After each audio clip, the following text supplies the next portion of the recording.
بسم الله الرحمن الرحيم ودوي عبد خير magacaygu waa Axmed Qaasim Captain Axmed Qaasim Maxamed taliyaha saldhigga degmada Jiriban degmada Jiriban sala socota Cabdi Khayr oo waxaan ku joognaa hadda 4 bilood baan ku shaqeynay si wanaagsan baan u howlgalay dad wanaagsan way joogaan oo degmada Jiriban aad iyo aad u wanaagsan amnigeedu aad iyo aad buu sareeyaa 100% Cabdi Khayr waa mahadsan tahay howlgaladii ugu dambeeyay degmada ka dhacay oo ciidanku ay qabteen maxaa ka xusi kartaa howlgalo badan baan degmada ka galay degmadu waa degmo baalaweyn weeye saad la socota gobolka Mudug degmada ugu weyn bay kamid tahay dhul badan bay xakuntaay oo fara badan meel badan waa ka howlgalay meel badan waa noo dhiban yihiin 100% waa ka howlgalay sida meesha la yiraahdo Salax oo kale balbus loo kale garaacad oo kale shabcaan oo kale meesha la yiraahdo dhinaca hawdka iyo dhinaca adduunka dhul badan baan ka howlgalay dhul dadka maartay dadku isku jiro mid wax kharibaya iyo mid wax saxaya labada waalay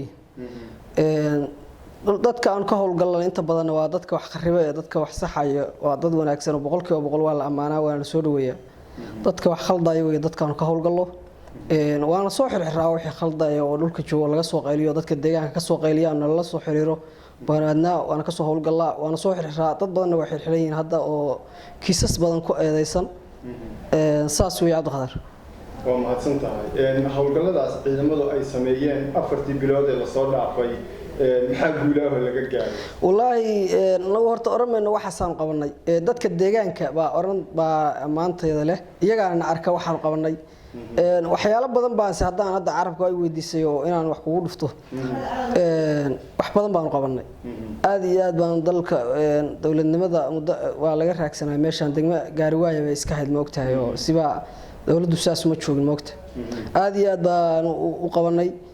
cashuurihii hantidii dawladda la soo celiyay dhul badan oo aan iska faraaka maqnaay oo aan soo celinay dadku waxay ahaayeen dad aan dawladda arago iyaga moogtahay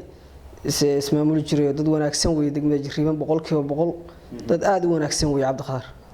waa mahadsan tahay howlgaladii dhinaca fuustooyinka marinka xooluhu ceelasha u galayaan aad ka gurteen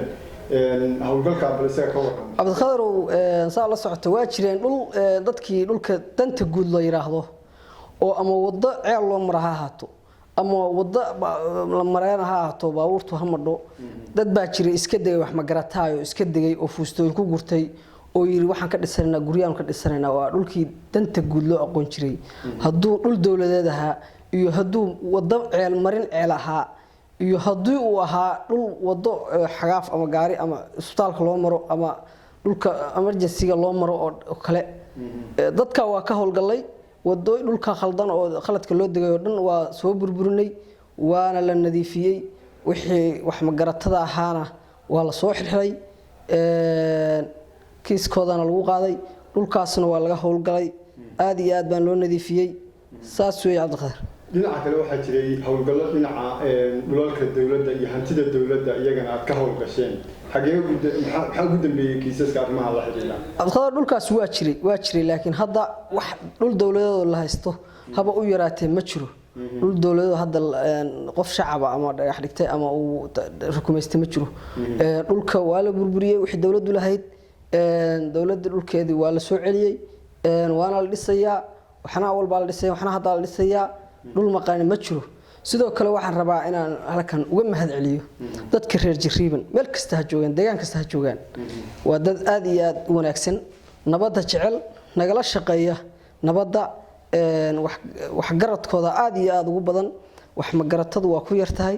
dadkaasna aad iyo aad baan reer Jiriban ugu mahadnaqayaa meel kasta joogan